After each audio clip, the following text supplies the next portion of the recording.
అప్పు తెచ్చిన మాట నిజమే, అది వడ్డీకి తెచ్చింది నిజమే. ఆరుగాలం చేసి పంట పండించిన అంగట్లో రైతుకు గిట్టుబాటు రాక అప్పు కొంత గట్టి గడువునే కోరితి గవర్నమెంట్ ఆర్డర్ అని ఇల్లు జప్తు చేసే. అయ్యా యాడ తెచ్చి గడుదును నేను ఎవరి కాళ్ళ పడుదును, యాడ తెచ్చి గడుదును నేను ఎవరి కాళ్ళ పడుదును. అసలేటి వానల్లో ముసలెట్ల కట్టుకొని మోకాటి బురదలో మడికట్టు దున్నితే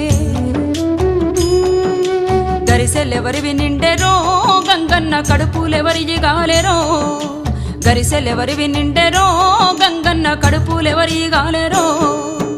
ఊరుడిసినే బోదునా అయ్యో ఉరి పోసుకొని సత్తునా, ఊరుడిసినే బోదునా అయ్యో ఉరి పోసుకొని సత్తునా.